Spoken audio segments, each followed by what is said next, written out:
ये इफिसियों की पुस्तक 6 अध्याय का 10 पद। इसलिए प्रभु में और उसकी शक्ति के प्रभाव में बलवंत बनो। यहाँ पर हमसे कहा जा रहा है कि प्रभु में और उसकी शक्ति के प्रभाव में बलवंत बनो। क्यों? प्रभु में उसकी शक्ति के प्रभाव में बलवंत बनने का मतलब ये है कि हम आत्मिक रीति से बहुत स्ट्रांग पाए जाएं। जैसा कि मैंने पहले भी बताया था आपको कि ये सारी बातें करने के लिए हमें भीतर से बहुत स्ट्रांग होना है, स्पिरिचुअल रीति से हमें बहुत स्ट्रांग होना है, ताकि बाहर की बहुत सी बातें जो घटित होती हैं, जो हमारे सुख को छीनती हैं, हमारे आनंद को छीनती हैं, परमेश्वर के साथ हमारा जो संबंध है उस पे बीच में जो है दरार बनती हैं, आती हैं, तो उन तमाम बातों के विरोध में खड़े होने के लिए हमें बहुत ताकत चाहिए, है ना? बहुत ताकत चाहिए, बहुत सामर्थ्य चाहिए। इसलिए पौलुस ने कह दिया कि प्रभु में और उसकी शक्ति के प्रभाव में बलवंत बनो। तो इसका जो हमने पहले भी आपको बताया था, इसको इस शक्ति में बढ़ने के लिए, सामर्थ्य में बढ़ने के लिए प्रभु में बने रहना जरूरी है ना?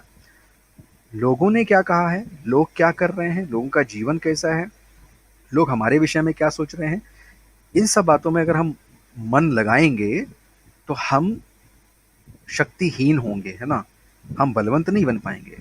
जब हम इन बातों पर विचार करेंगे, इन बातों पर मन लगाएंगे कि परमेश्वर हमारे लिए क्या योजनाएं बनाता है, परमेश्वर ने हमारे साथ हमारे लिए क्या भलाई की है, परमेश्वर ने अपने वचन में क्या कहा है, जब हम परमेश्वर के वचन पे मनन चिंतन में लगे रहते हैं, है ना, हर समय, हर पल, हर क्षण, मैं इसलिए कह रहा हूँ हर पल, आप काम भी करते होंगे, आप बाहर भी जाते होंगे, तब भी बाइबल में लिखा हुआ है कि व्यवस्था की यह पुस्तक तेरे चित्त से कभी ना उतरने पाए और दिन और रात इसी में ध्यान किए रहना, है ना?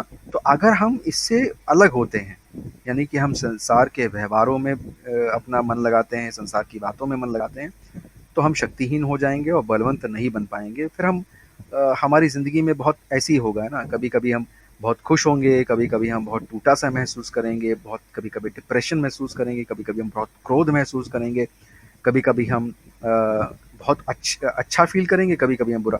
तो ये अप्स एंड डाउन्स और ये तमाम जो तरीके की जो स्थितियां हैं, इनसे परे रहने के लिए हमें परमेश्वर की आत्मिक शक्ति का जो है वो सामर्थ्य चाहिए, ताकि हम एक बैलेंस जिंदगी बिताएं, है ना? बैलेंस, हमेशा प्रभु प्रभु में आनंद का अनुभव करें, प्रभु में शांति का अनुभव करें हमेशा, और उन बातों पर चित्त ना लगा पाएं जो बातें हमें दुखी करती हैं, पीड़ित करती हैं, है ना? दूसरों के द्वारा वो तमाम ऐसी बातें जो हमारे जीवन में डाली जाती हैं, जो पीड़ित करती हैं, दुखी करती हैं, उनके उनके अगेंस्ट में खड़े रहने के लिए, उनको हमको झाड़ के अलग कर देने के लिए परमेश्वर की सामर्थ्य की आवश्यकता है ना? जैसे कभी हम कहते हैं आपसे ना कि आप इनको मत सुनिए, आप मत विचार कीजिए, लेकिन कुछ लोग शिकायत करते हैं, अरे सर आप कह रहे हैं कि विचार मत कीजिए, लेकिन विचार आते हैं, बार बार यही बात आती है कि उसने ऐसा बोल दिया मुझे, उसने ऐसा कह दिया, उसने ऐसा क्यों कहा, ये बातें क्यों आ रही हैं? क्योंकि हम कमज़ोर हैं,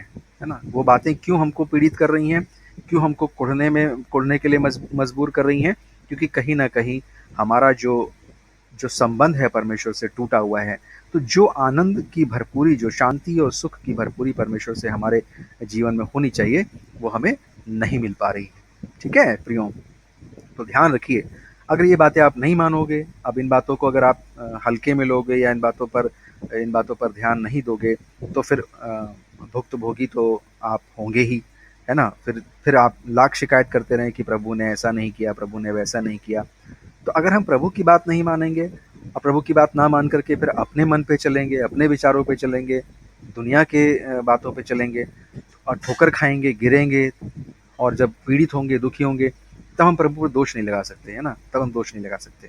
तो प्रभु के साथ मिले रहना है ना? जुड़े रहना है ना? बिल्कुल एकदम परमेश्वर से कहना है छोड़ना नहीं है। जब पीड़ित होते हो, जब दुखी होते हो, तकलीफ़ें आती हैं, तो परमेश्वर से कहो, परमेश्वर मुझे सामर्थ्य दे दीजिए कि मैं इन तमाम बातों से दूर रह सकूं, ताकि आपके आनंद की जो अनुभूति है वो मैं अपने जीवन में कर सकूं। सो परमेश्वर के सारे हथियार बांध लो कि तुम शैतान की युक्तियों के सामने खड़े रह सको। तो कहता है कि तुम हथियार बांध लो, क्योंकि पौलुस जो है वो कहीं ना कहीं देख रहा होगा उन लोगों को जो युद्ध करने जाते हैं या जो फाइटर्स हैं, उनको देखता होगा कि वो पूरा अच्छी तरीके से अपने आप को गर्ड करते हैं, है ना? तो लोहे का टोप लगाते हैं, चारों तरफ से झीलम पहनते हैं, तलवार लेते हैं, जूते पहनते हैं, तो पूरा तरीके से बिल्कुल स्ट्रांगली अपने आप को गर्ड कर लेते हैं, सारे चीज़ों से लैस कर लेते हैं, ताकि अपने विरोधी के सामने खड़े रह सकें। तो यहाँ पर पौलुस भी हमसे कह रहा है कि परमेश्वर के सारे हथियार बांध लो कि तुम शैतान की युक्तियों के सामने खड़े रह सको। तो शैतान यहाँ पर हम देख रहे हैं प्रियो, युक्तियाँ करता है, हमको फंसाता है, हमको डिप्रेशन में लेके आता है, हमको दुखी करता है ना, हमको पीड़ित करता है ना। चाहे वो हमारे आसपास के बहुत से लोगों को इस्तेमाल करता है कि किसी तरह से वो हमको परेशानी में डाले, मुसीबत में डाले, है ना। लेकिन हम जब परमेश्वर की शक्ति के प्रभाव में बलवंत बने रहेंगे, तो उसका प्रभाव हम पर नहीं चलेगा, ठीक है। बाहर से बहुत सी चीज़ें डिस्टर्ब हो जाएंगी, लेकिन अंदर से आपको परमेश्वर की जो ताकत है, जो उसकी स्ट्रांगनेस है, वो महसूस होती रहेगी, ठीक है।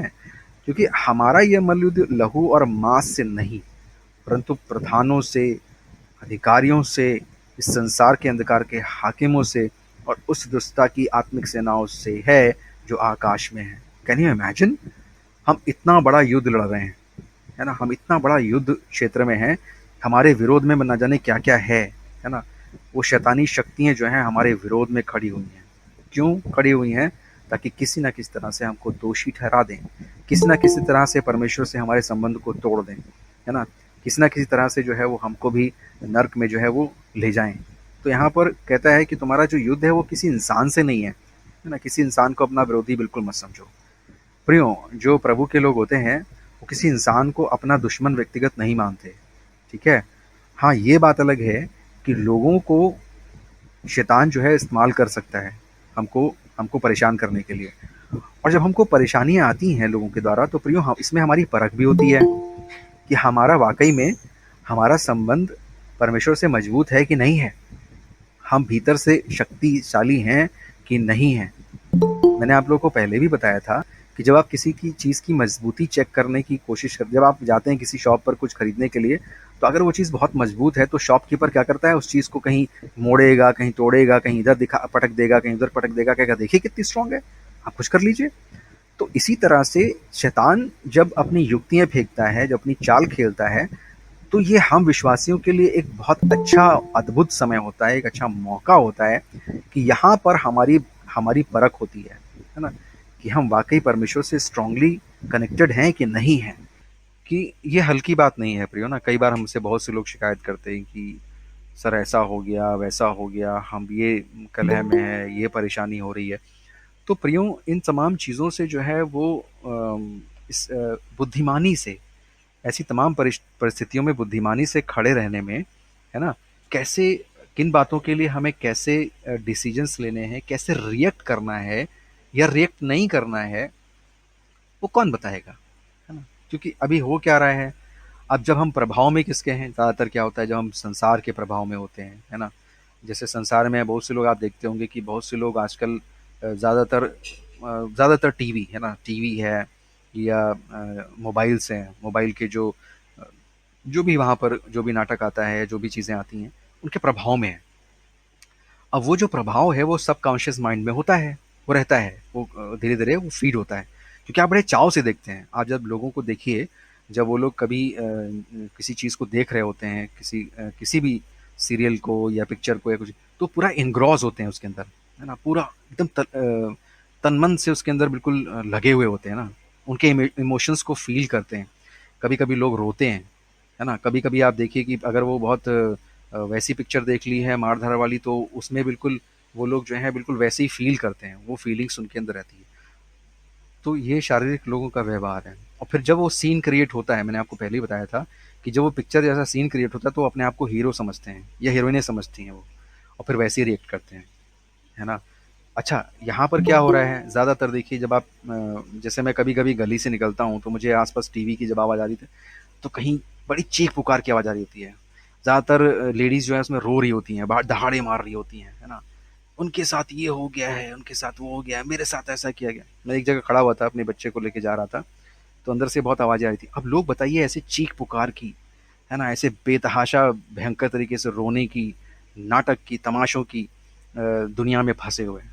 और वो तमाशा उनकी ज़िंदगी बनी हुई है, फिर धीरे धीरे वो ज़िंदगी भी उनकी तमाशा बन जाती है। क्योंकि तमाशा जब देखोगे तो तमाशे जैसी ज़िंदगी भी हो जाएगी।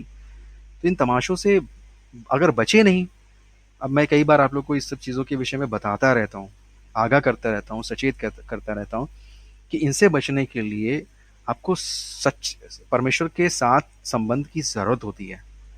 परमेश्वर के साथ संबंध नहीं बनाया है प्रियो, तो ये तमाशों में फँसेंगे आप, है ना? मैं देख रहा था, मैं थोड़ी देर के लिए भी वहाँ रुक नहीं पाया कि जब अंदर से आवाज़ आ रही थी, मैं अपनी बेटी का वेट कर रहा था, मुझे साइकिल उसको साथ में लेके जाना होता है, तो मैं उसका वेट कर रहा था, तो अंदर से वो आवाज़ें आ रही थी बाहर। तो इतना मुझे इरिटेट हो रहा था कि वहाँ पर एक लेडी पता नहीं क्या अंदर रो रही थी, उसको पता नहीं क्या हुआ था, सीरियल में उसको क्या हुआ था, भयंकर। और लोग पता नहीं कितने चाव से देख रहे थे। और फिर धीरे-धीरे लोगों के घरों में वही तमाशे होते हैं, ठीक है? वो वही तरीके के कपड़े पहनते हैं, उसी तरीके का व्यवहार करते हैं, उसी तरीके की आँखें चलाते हैं, उसी तरीके का उनका एटीट्यूड होता है, भयंकर। अब देखिए पूरा, अगर आप कभी किसी मैरिज-वैरिज में जाइए, तो आपको लगेगा कि जैसे सीरियल का सेट लगा हुआ है। सब नाटक करते नज़र आएँगे आपको, और किसी का कोई ओरिजिनल व्यवहार है ही नहीं। सब कोई ना कोई कैरेक्टर में आपको मिलेगा।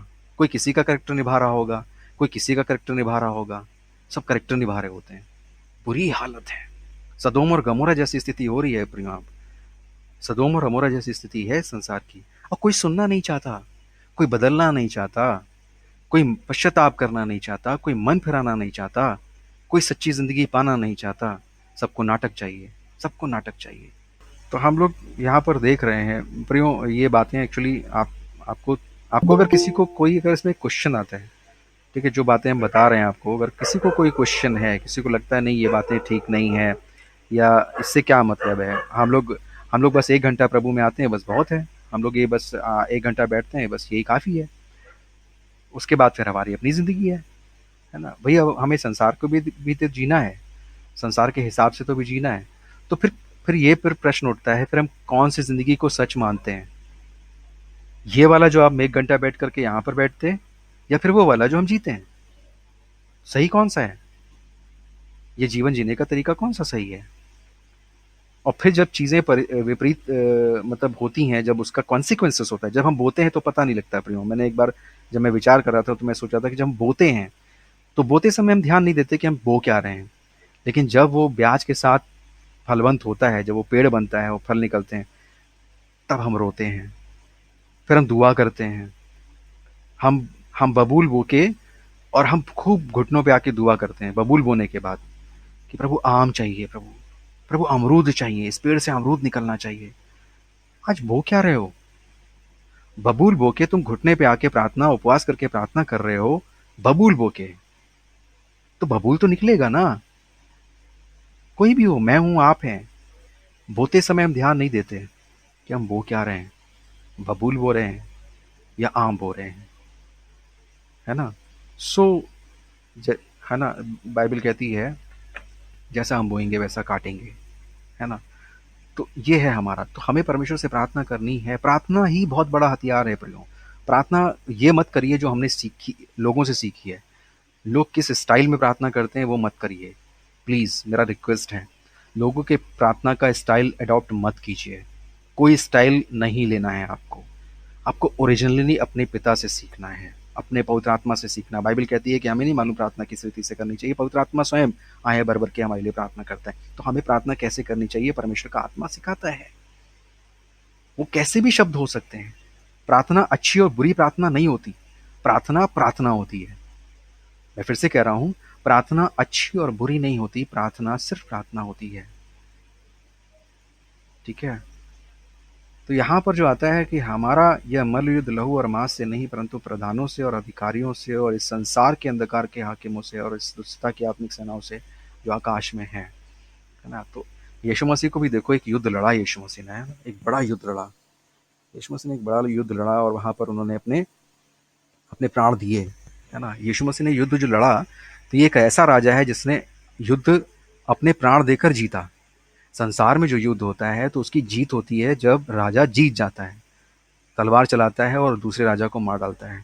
लेकिन ये एक ऐसा राजा है जिसने अपने प्राण देकर युद्ध को जीता। मैं बहुत विचार कर रहा था आज, मैं इस प्रभु यीशु मसीह के बलिदान को सोच रहा था, तो मैं कह रहा था कि इसका राज्य देखो, इस प्रभु यीशु मसीह का राज्य देखो, कि एक ऐसा राजा है जो मर कर, है ना, जिसने मर कर जो है राज्य किया, ज़्यादातर राजा जो बनते हैं वो जीते हुए राजा बनते हैं, जो जी गए, है ना? लेकिन यीशु मसीह ने जब मौत अपनी ऊपर उसको लिया और मौत पर जब विजय प्राप्त करी, है ना?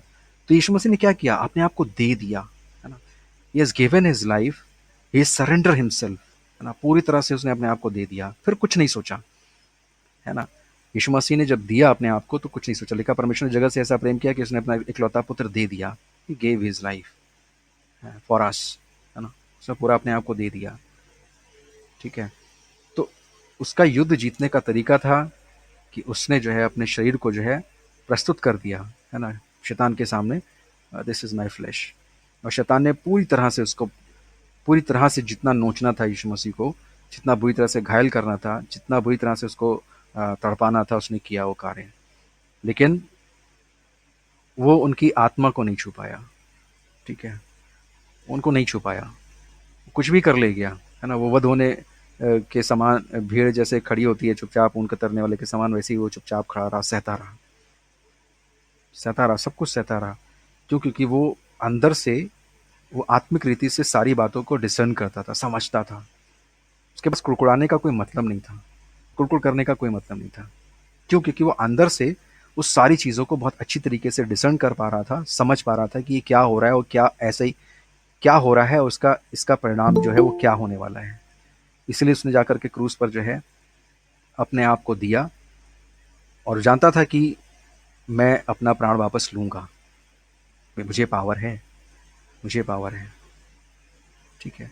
सो ही गेव, देन ही टुक, ठीक है?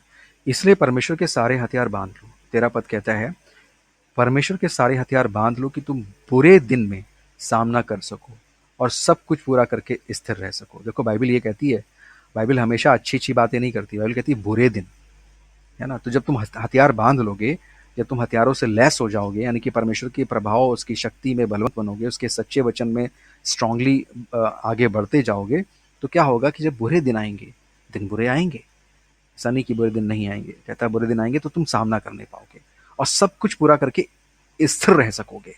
जैसे अभी हम बात कर रहे थे ना कि बाहर बहुत कुछ होगा, है ना? आपके आसपास आपके जीवन से संबंधित बहुत सी बातों में बहुत उथल पुथल होगा, आप जो नहीं चाहते हैं वो भी होगा, है ना? जो आपने इमेजिन नहीं किया वो भी होगा, है ना? एक जगह बाइबल कहती है कि भाई परमेश्वर ने ऐसी बातें तैयार करके रखी हैं जो तुम्हारे चित्त में भी नहीं उतरी। भाई हम तो हमेशा अच्छा अच्छा चाहते हैं ना।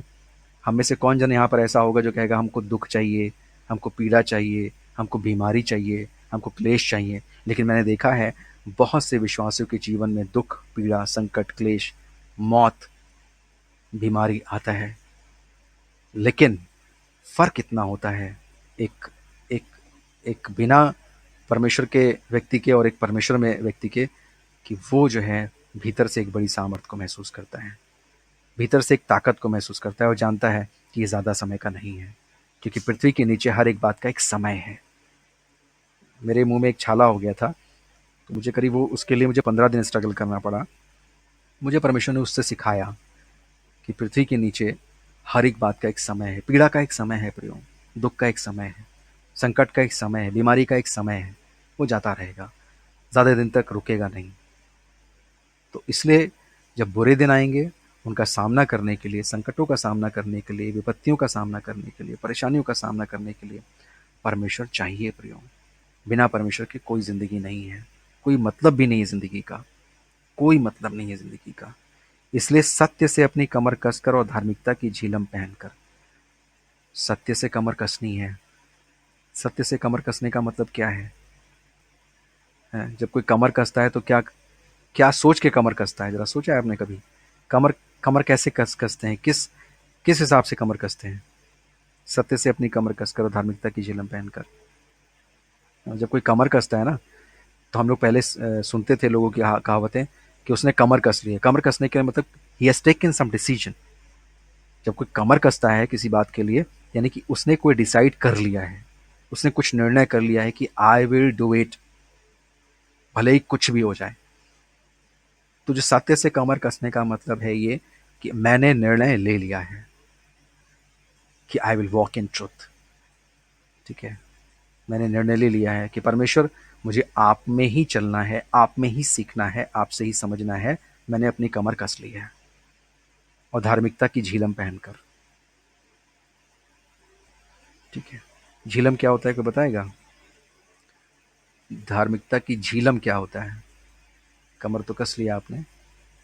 धार्मिकता की झिलम क्या होता है? कोई भी जन बताइए। चेस्ट प्लेट या चेस्ट गार्ड, यस। यानी कि जो है पूरी तरीके से सामने का जो हिस्सा होता है उसको उसको कवर यस। करने के लिए, यस, सीने का सीने हिस्सा को है। कवर करने के लिए। बिल्कुल सही भैया, थैंक यू वेरी मच। है ना? तो आपने अपने आप को पूरा गार्ड कर लिया है।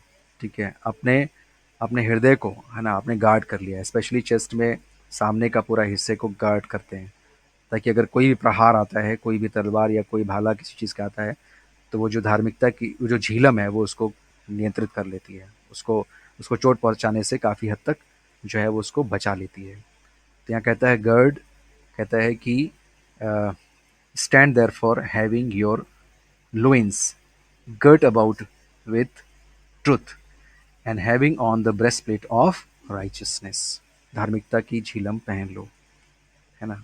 तो यहाँ पर जब हम वही कहते हैं ना कि अपना अपना दिल को, अपने सामने का हिस्से को जब हम झिलम से करते हैं, तो यानी कि अपने दिल को, अपने जीवन को वैसे तमाम ऐसे प्रहारों से, जो शैतान की युक्ति हैं, जो प्रहार है, उनसे बचा के रखना है। आप लोग अंडरस्टैंड कर रहे होंगे कहीं ना कहीं, मेरे पास उतना शब्द नहीं है, लेकिन चीज़ों को आप समझ पा रहे होंगे। और पाँवों में मेल के सुसमाचार की तैयारी के जूते पहनकर। ठीक है, तो यहाँ पर कहता है कि पाँवों में जो जूते पहने हो आप, वो क्या है? सुसमाचार की तैयारी। जूते पहना हुआ है, जूते पहनने का मतलब ये हो गया ना कि हम जूते पहन लिया है, हम हर जगह जाने के लिए तैयार है। तो जो सैनिक होता है, उनका जूता डिफरेंट टाइप का होता है थोड़ा, है ना? तो वो दे आर रेडी। तो हमसे कह रहा है कि तुम जो जूते पहनोगे, वो सुसमाचार की तैयारी के जूते हैं। यानी कि तुम जाओगे कहीं, मेल मिलाप का सुसमाचार सुनाओगे। और मेल मिलाप का मतलब ये है कि मनुष्यों को परमेश्वर की नज़दीकी में लेकर आना, है ना? हर एक मनुष्य को परमेश्वर से मिलाना, हर एक मनुष्य को परमेश्वर के साथ उसके संबंध को मजबूत कराना। यह है सुसमाचार की तैयारी के जूते पहनकर। और इन सब के साथ विश्वास की ढाल लेकर स्थिर रहो। ढाल एक बहुत इम्पॉर्टेंट रोल है ढाल का, कि जब भी सैनिक लड़ते हैं आपस में, विरोधियों के बीच में लड़ाई होती है, ढाल बहुत बड़ा काम करती है। तलवार तो कर रही है, लेकिन ढाल जो है प्रहार को रोकने का काम करती है। जैसे झीलम एक तरीके से ऐसी प्लेट है कि जिसमें वो तो परमानेंटली एक फिक्स प्लेट है आपका, लेकिन जो ढाल है वो मूवमेंट में रहता है, कि आप बिल्कुल एकदम। सर, भजन संहिता 91 का 4 और 5। जी, लिखा हुआ है, वह तुझे अपने पंखों की आड़ में ले लेगा और तू उसके पैरों के नीचे शरण पाएगा। उसकी सच्चाई तेरी ढाल और झिलम ठहरेगी। तू न रात के भय से डरेगा, न उस तीर से जो दिन में उड़ता है। धन्यवाद। Thank you very much, thank you very much Shubham. So यहाँ पर हम देख पा रहे हैं, पावों में मेल के सुसमाचार की तैयारी के जूते पहनकर और इन सब के साथ विश्वास की ढाल लेकर स्थिर रहो। यानी कि इसमें क्या होता है कि तुम दुष्ट के सब जलते हुए तीरों को बुझा सको। तो जो भी तीर जैसी, जैसे एक युद्ध क्षेत्र में होता है ना, तीर जैसी बातें होती हैं, या तीर जो प्रहार कर रहा है, जो भी शैतान का प्रहार किसी भी रीति से, किसी भी लेवल से हमारे जीवन में आता है, तो हम उसका सामना उस ढाल से कर सके, है ना? उस विश्वास की ढाल से जो है हम कर सकें। तो विश्वास रूपी जो है, विश्वास को एक ढाल के रूप में यहाँ पर पौलुस बता रहे हैं कि वो बहुत बड़ा काम जो है तुम्हारा करेगी। जब शैतान अपने जलते हुए तीरों को, पहले उस समय क्या होता था कि लोग जब तीर चलाते थे तो वो बर्निंग एरोज हुआ करते थे, कि जब किसी के पड़ते थे तो पूरा बॉडी को बर्न कर सकते थे। तो वो जो ढाल होती थी उस समय उनकी, उससे उनका बचाव हो जाता था। तो कहता है कि तुम लोग को विश्वास की ढाल चाहिए, है ना, ताकि शैतान का जो तीर है उससे तुम लोग जो है बच सको। और इन सब के साथ विश्वास की ढाल लेकर स्थिर रहो, जिससे तुम उस दुष्ट के सब जलते हुए तीरों को बुझा सको। और उद्धार का टोप और आत्मा की तलवार जो परमेश्वर का वचन है ले लो। कहता है उद्धार का टोप, तो टोप जो है वो भी एक तरीके का, हेलमेट जो है वो भी एक तरीके का बचाव का पूरा साधन होता है एक सैनिक के लिए।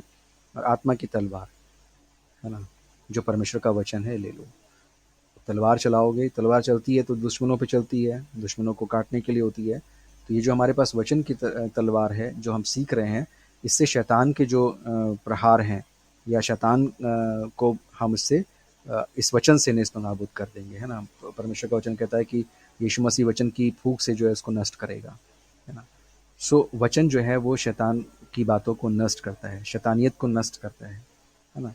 तो हमारा युद्ध ये आमने सामने हो सकता है, ये ऐसे लड़ाई झगड़े वाला ना हो कि हम तलवार लेके खड़े हों, लेकिन एक स्पिरिचुअल वॉरफेयर है, एक आत्मिक वॉरफेयर है जो हमको दिखती नहीं है ना? ये स्पिरिचुअल वॉरफेयर हमको दिखती नहीं है, लेकिन ये होती है ना? तो इस युद्ध क्षेत्र में जब हम उतरते हैं तो इतनी सारी चीज़ें चाहिए, है ना? तो हो सकता है थोड़ा आपको कन्फ्यूजन हो इसमें। अगर किसी को कुछ अभी भी कन्फ्यूजन लग रहा है तो कृपया आप बीच में रोक करके ज़रूर पूछ लीजिए। ये आपका पूरा दायित्व है कि आप अगर कोई भी बात ऐसी है जो समझ में नहीं आ रही है तो उसको ज़रूर जो है रोक के पूछें, ताकि हम उस पे अच्छे से बातचीत कर सकें, और बहुत सी चीज़ों को हम जब स्किप कर जाते हैं तो हम गहराई से उस पे बातचीत कर सकें। तो यहाँ पर जब कह रहा है कि आत्मा की तलवार जो परमेश्वर का वचन है, तलवार से हम समझते हैं तलवार जो है वो एक तरीके से हम जब हाथ में लेते हैं या सैनिक हाथ में लेता है तो ये तलवार इस बात को प्रमाणित करती है कि वो क्या करेगा, दुश्मन को ख़त्म करेगा, नष्ट करेगा। तो यहाँ पर जो तलवार हमारे लिए है वो परमेश्वर का वचन है। तो हम इसको हाथ में लेकर के क्या करते हैं कि हम शैतान को इससे क्या करेंगे, नष्ट करेंगे, है ना, तलवार से। तो ये तलवार जो है परमेश्वर का वचन है ना? और परमेश्वर का वचन कहता है कि परमेश्वर जो है वो शीघ्र तुमको तुम्हारे पैरों के तले शैतान को कुचलवा देगा, है ना? सो इन सब चीज़ों को हम लोगों ने यहाँ पर देखा। हर समय और हर प्रकार से आत्मा में प्रार्थना और विनती करते रहो। परमेश्वर का वचन कहता है कि हर समय, मैंने बोला ना आपसे कि हमें ये नहीं है हम 1 घंटा जो बैठते हैं, है ना? बाइबल साफ कहती है कि हर समय प्रार्थना में लगे रहना है ना? तो ये प्रार्थना में लगे रहने का मतलब, मैं फिर बोल रहा हूँ प्रियो, मैं आप लोगों से हाथ जोड़कर बोल रहा हूँ। मेरी बात प्लीज़ ध्यान से सुन लीजिए। मैं हाथ जोड़कर आप लोगों से बोल रहा हूँ, प्रार्थना कॉपी मत कीजिए। लोगों को कॉपी करना बंद कर दीजिए। लोगों की शिक्षाओं पर कान मत लगाइए। मैं आप लोगों से हाथ जोड़कर विनम्र विनती कर रहा हूँ, क्योंकि इससे आप लोगों ने बहुत नुकसान उठाए हैं और आगे भी नुकसान उठाएँगे। क्योंकि लोगों ने आपको जो शिक्षाएँ दी हैं प्रार्थना को लेकर या किसी भी बात को लेकर, बहुत सी ऐसी बातें हैं जो करप्ट हैं, जो सही नहीं हैं, है ना? जो परमेश्वर की ओर से नहीं है। तो ये जो लोगों ने एक्टिंग सिखाया है, जो प्रार्थना करने का तरीके सिखाए हैं, इन सब से मुक्त होकर हमें हमें वो प्रार्थना करनी है जो हमारी आत्मा का मतलब जो पवित्र आत्मा हमको अगुवाई कर रहा है, हमारी आत्मा नहीं, जो पवित्र आत्मा हमको अगुवाई कर रहा है। तो जिस लेवल में पवित्र आत्मा हमारी अगुवाई करता है, how to pray I don't know God, है ना? हमारी हमारी ज़िंदगियों में एक बात हम लोग के परमेश्वर के सामने साफ होनी चाहिए, परमेश्वर मुझे प्रार्थना करना नहीं आता। यीशु मसीह के चेलों ने कहा, प्रभु हमें प्रार्थना करना सिखाओ। यही हमारे लिए होना चाहिए। प्रभु मुझे क्या मालूम क्या मांगना है, क्या नहीं मांगना है, कैसे मांगना है, किस तरह से मांगना है। इसके पास जाओ तो कहता है घुटने पे आ जाओ, उसके पास जाओ तो कहता है उपवास कर लो, उसके पास तो जाओ तो कहता है 4 बजे उठ के प्रार्थना करो, उसके पास जाओ तो कहता है 5 बजे उठ के प्रार्थना करो, इसके पास जाओ तो ये बताता है, उसके पास जाओ तो वो बताता है। प्रभु मैं कन्फ्यूज़ हूँ, I don't know how to pray and what to pray. तो यहाँ पर हम देख रहे हैं कि मैं आप लोगों से इसलिए मैं कह रहा हूँ कि प्रार्थना कैसे करनी है हमें नहीं मालूम, ठीक है? हम लोग परमेश्वर से मांगें। हमारा परमेश्वर जीवित है प्रियो। देखिए, सीखा वहाँ जाता है, कॉपी वहाँ किया जाता है जहाँ पर कोई सिखाने वाला नहीं है। दूसरा बैठा है, भैया वो जैसे उसने करा वैसे हम भी कर रहे हैं, जो उसने बोला हम भी बोल रहे हैं, जो एक्टिंग वो कर रहा है हम भी कर रहे हैं, वो हाथ उठा उठा कर बातचीत कर रहा है, हम भी हाथ उठा उठा के बात कर रहे हैं, है ना? जैसे बाइबल कहती है कि पवित्र लोग जो हैं वो हाथ उठा करके प्रार्थना किया करें, तो लोगों ने सीख लिया है। अब क्या आत्मा में आ रहा है हाथ उठाएं? कई लोग, मैं जब मुझे याद है जब मैं ज़्यादा प्रभु में नहीं था तो क्या मैं लोगों को देखता था, जैसे कोई वर्शिप हो रही तो देखा मैंने, थोड़ा सा आँख खोलकर हल्का सा, क्योंकि आँख बंद करके बोलते थे ये इस प्रभु में चलिए प्रार्थना कीजिए, आँख में, अब आँख बंद कर लिया, धीरे से देख रहे हैं कि लोग क्या कर रहे हैं। तो हम भी देखते थे भैया लोग जो हैं वो बुदबुदा रहे हैं तो हम भी बुदबुदाते थे। हम देखते थे लोग हाथ उठा रहे हैं हम भी हाथ उठा लेते थे, है ना? तो ये हम लोग सीख रहे थे गड़बड़। पता नहीं गड़बड़ है सही है, मैं भी ये भी नहीं कहूँगा गड़बड़ है, मुझे नहीं कहना चाहिए, मुझे मालूम नहीं क्या प्रभु ये क्या हो रहा है ना? तो बी ओरिजिनल, है ना? B original in your thoughts. परमेश्वर के सामने देखिए, परमेश्वर छिपा नहीं सकते, इससे अच्छा सब परमेश्वर के सामने खोल के कह दो, छिपा तो सकते ही नहीं। तो बेहतर है परमेश्वर के सामने बिल्कुल ओपन हो जाओ हर चीज़ में, बिल्कुल क्लियर कट अपनी बात रखो परमेश्वर के सामने, फिर देखो कितना ज़बरदस्त रिलेशनशिप आपका परमेश्वर के साथ डेवलप होता है। सारा डर, सारा खौफ, सारी चीज़ें आपकी जाती रहेंगी। फिर ये भी नहीं रहेगा कि अरे यार परमेश्वर हमको नर्क ले जाएगा या स्वर्ग ले जाएगा, पता नहीं यार। You have a proper relationship with God. एक अच्छा रिलेशनशिप है, एक अंडरस्टैंडिंग, एक समझ है। उसके अलावा तुम कुछ सोचते ही नहीं, कहीं जाते ही नहीं, कोई तुम्हारा मतलब नहीं, तो नर्क जाने का कोई सवाल ही पैदा नहीं होता। क्योंकि ये सब कार्य जो हो रहा है वो तुम थोड़ी कर रहे हो, परमेश्वर करा रहा है तुमसे, क्योंकि परमेश्वर तुमको चुना है, तुमने सरेंडर किया है। और सरेंडर करने से ही तुम्हारी ज़िंदगी जो है परमेश्वर में जो है मजबूत हो रही है, बढ़ रही है, बन रही है। तो हर समय और हर प्रकार से आत्मा में प्रार्थना और विनती करते रहो और इसीलिए जागते रहो कि सब पवित्र लोगों के लिए लगातार विनती किया करो। कहना जागते रहो। अब जागते रहो का मतलब ये नहीं कि हम रात में सोए नहीं। हाँ, प्लीज आप लोग प्लीज ऐसे मत समझिएगा। जागते रहो का मतलब है कि एक ऐसी स्थिति जहाँ जहाँ पर हम सोते नहीं हैं। सोने का मतलब ये है कि सोने का मतलब समझिएगा, जागते रहने का मतलब ये है कि हम आत्मिक रीति से जागृत स्थिति में हैं। हम आत्मिक रीति से कभी सोते नहीं। सो गए तो गड़बड़ हो जाएगा। तो भले ही हम शरीर से हम सो जाते हैं, लेकिन आत्मिक रीति से जो है जागृत रहते हैं। तो इसीलिए जागते रहो कि सब पवित्र लोगों के लिए लगातार विनती किया करो, और मेरे लिए भी, कि मुझे बोलने के समय ऐसा प्रबल प्रबल वचन दिया जाए कि मैं साहस के साथ सुसमाचार का भेद बता सकूं। तो पौलुस कह रहा है आत्मा में प्रार्थना करते रहो और मेरे लिए भी प्रार्थना करो, है ना, मेरे लिए भी प्रार्थना करो कि मुझे बोलने के समय ऐसा प्रबल वचन दिया जाए कि मैं साहस के साथ सुसमाचार का भेद बता सकूं। तो कह रहा है कि तुम जब, अब जैसे हम लोग यहाँ पर बातचीत करते हैं तो ज़्यादातर मैं बोलता हूँ, तो आपकी जिम्मेदारी क्या बनती है? इस पद के अनुसार आपकी जिम्मेदारी ये बनती है कि आप मेरे लिए प्रार्थना करें कि परमेश्वर देखिए, हम लोग जो हैं वो सुनते हैं भैया को, है ना, लेकिन हम लोग ये प्रार्थना करते हैं कि अगर ये ना बोलें तो ज़्यादा अच्छा है। आप लोग ऐसे प्रार्थना किया करिए, डायरेक्ट ऐसे प्रार्थना किया करिए, ये ना बोलें, क्योंकि हम भैया को यहाँ पर सुनने के लिए नहीं आते हैं। जो बोल रहे हैं कि हमें कोई मतलब नहीं है इनसे, इनसे कोई हमारा मतलब लेना देना नहीं है, हमें तो आपसे मतलब है। अब क्योंकि कोई ना कोई शब्द तो बोलेगा, क्योंकि हमारे पास कान है, हमें सुनना है परमेश्वर का वचन, तो कोई ना कोई तो बोलेगा, चाहे ये बोले चाहे कोई भी बोले, लेकिन उसमें होकर आप बोलेंगे, है ना। सो उसमें होकर के आप बोलेंगे तभी तो हमारे लिए ठीक होगा। और अगर यही बोलेंगे, एक मनुष्य ही बोलेगा, तो आप मनुष्य को तो जानते हैं और हमको भी जानते हैं, तो अंधा अंधे को रास्ता दिखाएगा, दोनों गड्ढे में गिरेंगे जा करके। तो यहाँ पर जो पौलुस बात कह रहा है वही मेरे लिए भी है, और उसके लिए भी है जो मेरे बाद यहाँ पर वचन बोलेगा या मेरे होते हुए भी बोलेगा। तो उसके लिए प्रार्थना आपको निरंतर करना बहुत आवश्यक है, ठीक है। फिर कहता है जिसके लिए मैं जंजीर से जकड़ा हुआ राजदूत हूँ, और यह भी कि मैं उसके विषय में जैसा मुझे चाहिए साहस से बोलूं। तो कहता है जिसके लिए मैं जंजीर से जकड़ा हुआ राजदूत हूँ।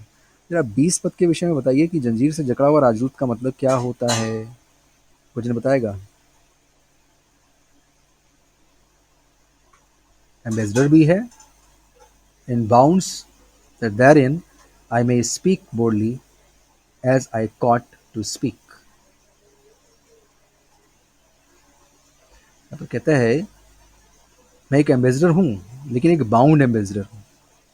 अब समझिएगा ध्यान से, जो मैं बात अभी कह रहा था, तो मैं हेलो जी जी भैया प्रेम भैया, यहाँ पर जैसे आप हम सबको वचन सुना रहे हैं, तो आप यीशु मसीह के लिए राजदूत का कार्य कर रहे हैं।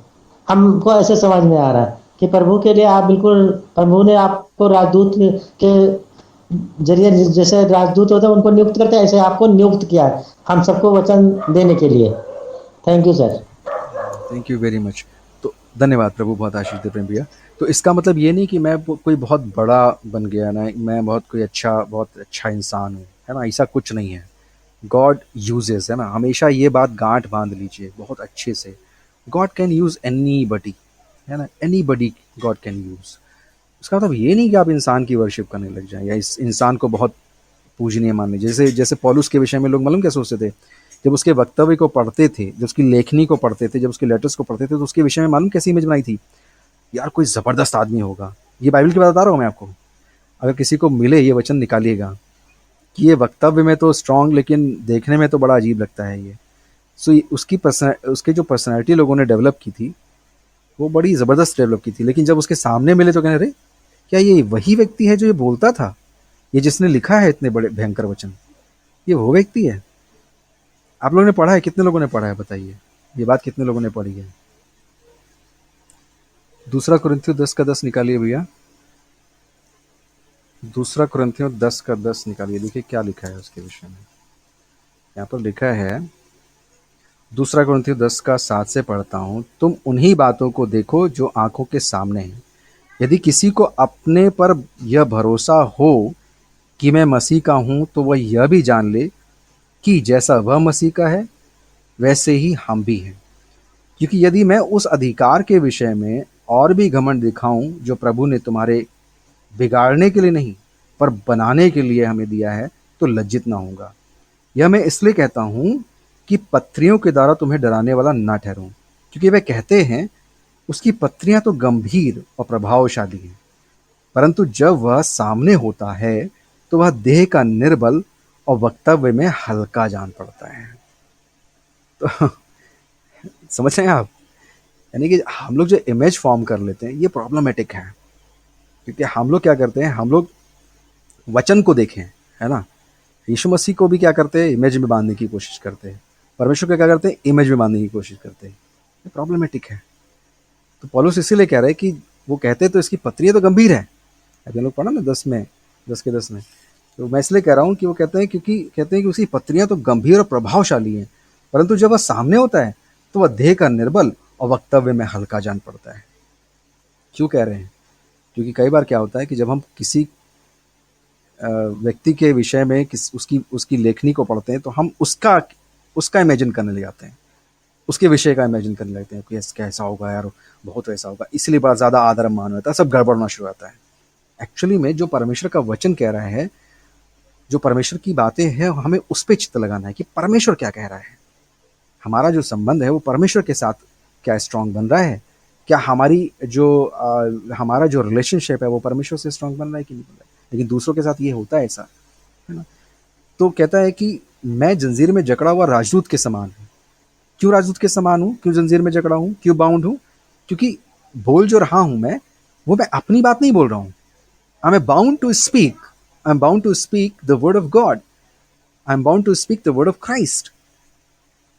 बाउंड, जो बाउंड वर्ड लगा रहा है, जंजीर में जकड़ा हुआ राजदूत की बात कर रहा है, तो कह रहा है मैं ऐसा नहीं हूं कि जो मैं अपनी बातें आपको बता रहा हूं, अपने विचार आपको बता रहा हूं, या अपने अनुभव आपको बता रहा हूं। नहीं, what I have learned, what I have experienced, what I have listened from Christ, that I am telling to you. The same way as Jesus was telling the word of God, not what he experienced in the word. Because he was not paying any attention in the word, what the word is doing, because he was knowing. वो कहता है मनुष्य के विषय में उसको कोई मतलब नहीं था कि वो मनुष्य क्या उसकी गवाही देते हैं। बोलते हैं मेरी गवाही 2 लोग दे रहे हैं, बहुत है, ठीक है, देखो सुनो, एक पिता है और एक मैं हूं, 2 गवाही दे रहे हैं और 2 लोगों की गवाही सच्ची मानी जाती है। मुझे तीसरी गवाही नहीं चाहिए, क्योंकि प्रभु यीशु मसीह जानते थे कि मनुष्य के मन में क्या छिपा है। वो नहीं चाहता मनुष्य की कोई गवाही दे, है ना। हम लोग खड़ा करते हैं, भाई गवाही दीजिए, गवाही दीजिए, गवाही दीजिए। कई लोग गवाही देते हैं, ज़्यादातर लोगों की गवाहियाँ देख के आप सुने क्या होता है, भाई मैं अच्छा हो गया, मेरे घर में ये अच्छा हो गया, मेरे घर में वो अच्छा हो गया। सबसे बड़ी गवाही है कि मैं पाप से छूटकर एक जीवित मनुष्य बन गया हूँ, मेरा रिलेशनशिप परमेश्वर से बन गया है, सबसे बड़ी गवाही। बाकी गवाहियाँ अच्छी हैं, मुझे अच्छा लगता है, ठीक है, लेकिन सबसे बड़ी जो असली गवाही है वो कि मैं पाप के लिए मरकर एक नई ज़िंदगी मुझे परमेश्वर में मिली है, और इस ज़िंदगी में मैं परमेश्वर के साथ बहुत आनंदित हूँ। This is the very good testimony of your life. Not मैं बहुत रो रहा था पहले मैं बहुत दुखी था, पेट में दर्द रहता था, अभी ठीक हो गया है। पाँव में दर्द रहता था, अभी ठीक हो गया है। शादी नहीं हो रही थी, अब शादी हो गई है। बच्चे नहीं हो रहे थे, अब बच्चे हो गए हैं। ये गवाही नहीं है। अच्छा है, गवाही है, परमेश्वर ऐसे भी काम करता है, वही करता है, सब वही करता है। लेकिन असली गवाही उस बात की खोज में रहो प्रियो कि पहले मैं मरा हुआ था, अब मैं जीवित हूँ। I was dead in sin, now I am alive in Christ for righteousness. ये गवाही नहीं हुई तो सारी गवाहियों पे पानी फिर जाएगा। अगर ये गवाही नहीं हुई कि मैं प्रभु में आनंदित हूँ, मेरा आनंद का स्रोत प्रभु है, मेरे जीवन का स्रोत प्रभु है, मेरा जीवन प्रभु है। 21वां पद कहता है, तिखुकुस जो प्रिय भाई, अब ये अंतिम अभिवादन है। तिखुकुस जो प्रिय भाई और प्रभु में विश्वास योग्य सेवक है, तुम्हें सब बातें बताएगा कि तुम भी मेरी दशा जानो कि मैं कैसा रहता हूँ। उसे मैंने तुम्हारे पास इसीलिए भेजा है कि तुम हमारी दशा को जानो और वह तुम्हारे मनों को शांति दे। परमेश्वर पिता और प्रभु यीशु मसीह की ओर से भाइयों को शांति और विश्वास सहित प्रेम मिले, जो हमारे प्रभु यीशु मसीह से सच्चा प्रेम रखते हैं, उन सब पर अनुग्रह होता रहे। ये है अंतिम अभिवादन। पौलुस जी का। सो मैं जानता हूँ आप लोगों को इस पत्री से बहुत कुछ सीखने को मिला होगा। आ, आप लोग अगर अनुभव यहाँ पर शेयर करना चाहते हैं इस पत्री से आप लोगों ने जो सीखा है, कोई भी जान। जी, जय मसीह की भैया। जय मसीह की बहन, बताइए। मैं ये बोलना चाहती थी, जब से हमने इफिसियों की पत्री मतलब स्टार्ट किए हैं, तो जो भी वचन मिले यहाँ पे, जैसे भाई बहन के बारे में है, पति हस्बैंड के बारे में है, या पवित्र आत्मा के बारे में है, या सांसारिक लोगों से दूर होना है, जब जब मैंने वो बातें रोज सोची हूँ, जैसे मैं वचन पढ़ती हूँ और रोज सोची हूँ, तो वो वचन उसका मतलब जो मीनिंग मुझे नहीं समझती थी। जैसे मैं ज्वाइन होती हूँ 9 बजे, तो फिर मुझे मतलब वचन के बारे में, वचन से या आपसे वो हल मिल जाता था। जैसे मैं ये पत्री स्टार्ट की है ना, तो मैं डेली मतलब कुछ ना कुछ मेरे माइंड में आता था कि ये कैसा होता होगा, ये कैसा नहीं होता होगा, मुझे समझ में नहीं आता है, मैं किसी से पूछूं। एक बार मैंने आपको कॉल भी की थी, जस्ट आपने उठाए नहीं थे, तो मुझे बहुत मन में ऐसा आता था कि बहुत, फिर मैं मतलब 9 बजे जैसे बाइबल अध्ययन चालू हो जाता है, तो मुझे पवित्र आत्मा या आपके थ्रू या जो भी भाई और सिस्टर है सबके थ्रू समझ में आता था। तो मुझे इस पत्री से बहुत कुछ अपने लाइफ में सीखने को मिला है। Thank you. जय मसीह की। जय मसीह की। परमेश्वर बहुत आशीष दे बहन।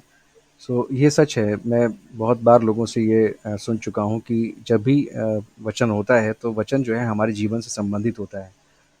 जितने भी लोग जुड़ते हैं उनको कहीं ना कहीं पर ये बात ज़रूर आती होगी कि यार ये तो मेरे जीवन में चल रहा है, ये बात तो बिल्कुल मेरी ज़िंदगी से बिल्कुल मैच करती है, ये बात यहाँ कैसे हो रही है।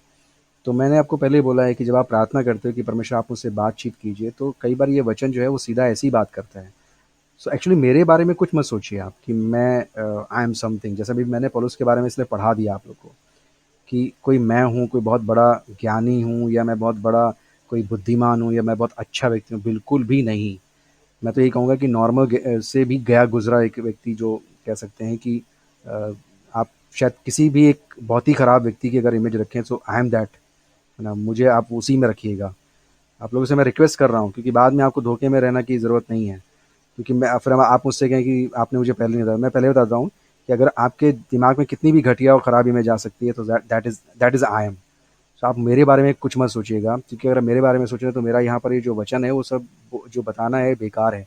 आपको जो भी मनन चिंतन करना है प्रभु में करना है। जैसे भी बहन ने कहा ना कि हमको प्रश्न होते थे और वो प्रश्नों का जवाब हमको यहाँ पर मिल जाता था।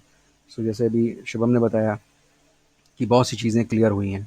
सो ऐसे ही आने वाले समय में परमेश्वर और क्लियर करे। तो आपकी प्रार्थनाएं बहुत ज़रूरी हैं कि यहाँ पर जब बाइबल स्टडी होती है, जब अध्ययन होता है, जब वचन चलता है, बातचीत की जाती है, परमेश्वर आप ही बोलना। ये कौन व्यक्ति है मुझे इसका कोई मतलब नहीं, ये कैसा है क्या है इससे कोई मतलब नहीं, लेकिन प्रभु हमें आपसे सुनना है।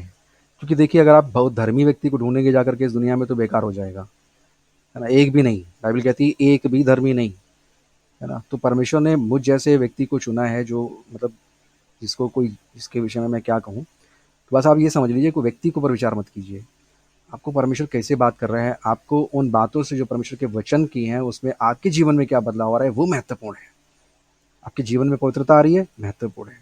आपके जीवन में परमेश्वर के साथ संबंध बढ़ रहा है, महत्वपूर्ण है। वचन आपको वाकई में बहुत प्रहार करते हैं, आपके जीवन की इन तमाम बातों को तोड़ते हैं जो वाकई में गलत हैं, वचन बढ़िया है। जो परमेश्वर जो आपको वाकई में अटैक करे, कानों की खुजली के अनुसार वचन ना हो, वचन बढ़िया है। ऐसे वचन बढ़िया है जो आपके भीतर तोड़ फोड़ पैदा करते हैं, जो आपको विचार करने पर मजबूर करते हैं, जो आपके पापों के लिए आपको वाकई में शर्मिंदा करने पर मजबूर करते हैं, वो वचन सच्चे वचन हैं।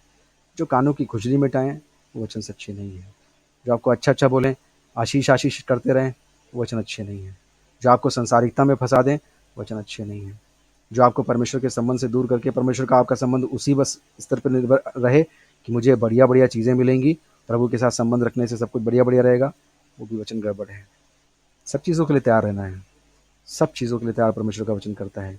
सो प्रभु आप सबको बहुत आशीष दे, और आगे के लिए भी निरंतर प्रार्थना करते रहिए कि यहाँ पर जो भी बातें हों वो परमेश्वर की महिमा के लिए और सच्चाई के लिए हों। शुभ्र भैया बता दीजिए, कुछ बता रहे हैं। सर एक चीज कहना चाहूंगा कि मतलब परमेश्वर ने इस चैप्टर से हमको मतलब कैसे रिलेशन रखना है, मतलब अपने आपस में हस्बैंड वाइफ या आगे की जनरेशन में जो बच्चे हैं उनके साथ कैसे मतलब करें। इस चैप्टर से मतलब परमेश्वर ने हमको मतलब ये मौका दिया है कि जो अपना जीवन है वो किस तरीके से आगे की तरफ बढ़ाएं और प्रभु में बढ़ते रहें और सीखें। थैंक यू सर, इतना ही बोलूँ। प्रेज गॉड, परमेश्वर की महिमा हो। सो बहुत अच्छा है, क्योंकि ये वाकई में मुझे भी बहुत अच्छा लगता है। परमेश्वर का वचन ही हमारा जीवन है। हमें हमें दुनिया में वाकई में दुनिया की शिक्षा के बिल्कुल विपरीत शिक्षा है इसमें, और सामर्थ्य भी है, शिक्षा भी है, सामर्थ्य भी है। ठीक है, सभी चीज़ें। सो परमेश्वर आप सबको बहुत आशीष दे। आगे भी कल भी आपके पास मौका होगा, जो कुछ बताना चाहते हैं आप लोग। हेलो शुभम भैया जल्दी बताइए जी। हेलो भैया, मैं कुछ बताना नहीं चाह रहा था, मैं सबसे ये कह रहा था कि अगर आप लोगों को अगर मतलब यहाँ पर अगर सही लगे और प्रमोट करे, तो आप सभी लोग जो है अपने फ्रेंड्स को, अपने रिलेटिव्स को जो मतलब प्रभु में मतलब हैं या नहीं, को पवित्र आत्मा आपसे अगुवाई करे, उन सबको ये लिंक शेयर कर सकते हैं, ताकि हर कोई जाने और प्रभु में बढ़ने का। Thank you very much Shubham, प्रभु बहुत आशीष दे। शुभम का कहना सही है कि आप अपने मित्रों में, अपने लोगों में शेयर कीजिए, क्योंकि ये कोई यहाँ पर कोई धार्मिक कीर्तन नहीं चलता है ना। ये हिंदू, मुस्लिम, सिख, ईसाई सभी लोग इसमें आ सकते हैं, क्योंकि ये परमेश्वर का वचन है। यहाँ पर ये किसी क्रिश्चियन का वचन नहीं है, ईसाई धर्म का प्रचार नहीं है प्रियो। ये बात लिख लीजिए आप लोग, यहाँ पर ईसाई धर्म का प्रचार नहीं होता है। यहाँ पर सच्चाई का वचन होता है, सत्य का वचन होता है। ये बात आप लोग सबको बता सकते हैं कि अगर इसमें कहीं पर भी ईसाइयत जैसी लगती है या धर्म सिखाया जाता है, तो आप छोड़ के जा सकते हैं, फ्री हैं। अगर आपको लगता है कि यहाँ पर धर्म सिखाया जा रहा है, धार्मिक शिक्षा दी जा रही है, तो आप फ्री हैं कि आप लोग यहाँ पर इसको ज्वाइन ना करें, क्योंकि यहाँ धार्मिक शिक्षा नहीं दी जाएगी आपको। हाँ, यहाँ पर परमेश्वर के साथ संबंध में जो है आपको स्ट्रांगली बढ़ने में सहायता ज़रूर मिलेगी। सो सभी को परमेश्वर बहुत आशीष दे। हम लोग प्रार्थना में जाएंगे, और कोई भी जन प्रार्थना में अगुवाई कर दीजिए प्लीज़। कोई भी जन प्रार्थना में अगुवाई कर दीजिए। धन्यवाद।